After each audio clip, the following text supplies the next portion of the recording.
about a Western. What's a nickname of the Western grip? Frying pan grip. Why? Why is it called a frying pan grip? You're kind of holding it like a frying pan. Okay, how do you get the grip? How do you get the grip? The easy way is to grab the Eastern backhand grip and flip it over. Yeah, sure. Okay, just a quick way to find it if you want to teach it like a one-handed backhand. Go to everybody looks at bell number 1, and you take your index finger and knuckle, and go to an extreme, the knuckle way over here on the edge of number 1, like that, and then your heel at the same top. Hold that Eastern and then just go like that. Yeah. Then flip it around. That's actually the grip. You can find it really. That's really, yeah. So it's an Eastern backhand grip flipped over. Real simple. So you go to a. What's a real extreme? That's an extreme backhand. Extreme Eastern backhand grip. Like this, and then like just flip it over. Yeah. There. So that's an easy way to find it. Because when you go on the ground, a lot of us are teaching. That's more of a semi-Western. Semi-Western. So we want to go more. This can be very confusing because how you pick the racket up will depend on the grip you get. Okay? So how I pick the racket up will depend upon the grip I get. Okay? So what I'm doing is I'm picking the racket up as if I'm going to shake hands on this side of it. You with me? Whereas I'm not going to grab it necessarily like that. If I grab it like that, I can almost grab an Eastern. Or semi-Western. Or semi-Western. So if I grab it this way, everybody see how I'm picking it up? See how I'm picking it up? Look at the hand now. Okay, let's bring Ashley in again. Now look, when she goes to point of contact, watch what we're gonna do now. I'm gonna take the hand and I'm gonna flatten it at point of contact. Everybody see that? I'm flattening it. Now I'm gonna hold the racket and I'm gonna let her spread her fingers and thumb off the racket. Where's the hand? Under the racket, slightly under, not fully under, but slightly under. More extreme grips, they'll go fully under. But her hand is more slightly under the racket. Everybody see that? Yeah. Okay? So, Western was there, right? Where was the Eastern? The Eastern, the hand was flat behind. Where was the Continental? That was there. Okay? Now I'm going to show you a couple of things as we do this. She's going to grab the Continental, right? As we went low, look at the position of her body and her arm. It's real comfortable, right? More comfortable. I'm going to move her hand around to an Eastern grip. Spread fingers and thumb off the racket. You see how, okay, if you look at the position of the shoulder and position arm, it looks pretty comfortable.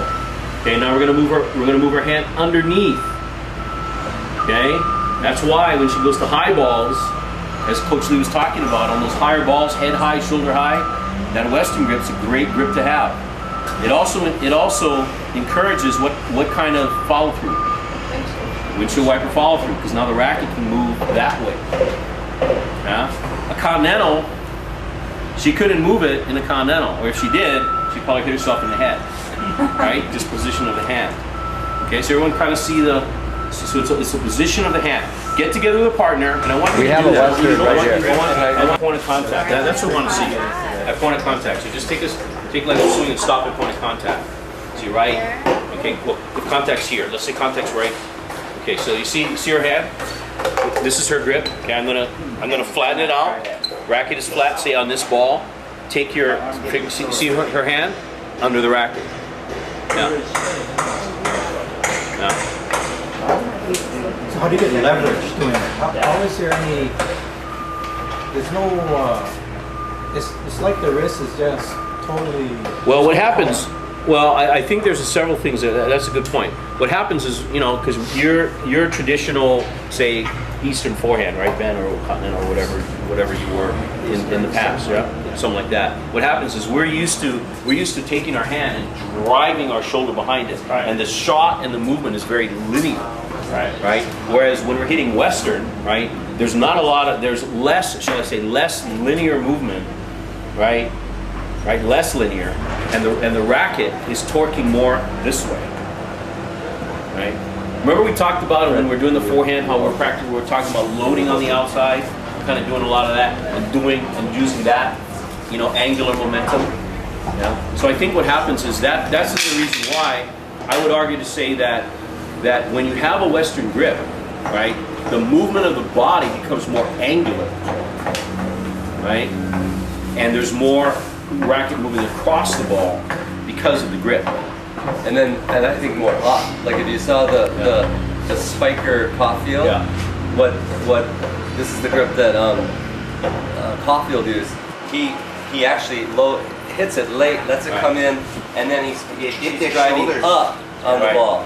Okay, he's not really connecting out in here.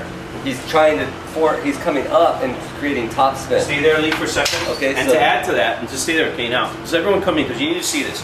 Let's say, okay, look at, if better to go on this side of, if you stand over there and you look this way, you got to see it from here. Because what happens is when you have a Western grip, okay, notice, if I move his hand forward, right, he can't get under the ball to create the topspin. Everybody see that? In other words, if he were to make contact here, he's not going to create as much topspin. So what does he need to do? He needs to let the ball come back in here because of the grip to allow this movement to happen. Now look at what happens if he carries a topspin. Look where the racket goes. That's why the follow-throughs happen over the right shoulder. Nadal, Sharapova, etc. Okay? Every once in a while, if he wants to drive it a little bit more, the racket will go this way and finish over the left shoulder. Well, sometimes down here. Right, or it'll finish in windshield wiper fashion. It'll go this way, right? And so remember, the follow-throughs are a result, right? Situational. We talked about that yesterday, but it's a result of often where the contact point is based on the grip. See, so they're all interrelated. Okay, so therefore, as coaches, what you guys want to be aware of is if someone has a grip like a Western or a Continental or an Eastern, not many. Okay, or semi-Western, largely their contact point is gonna vary. The follow-through is gonna vary based on the shot they want to create. There's a lot of factors that influence just the grip.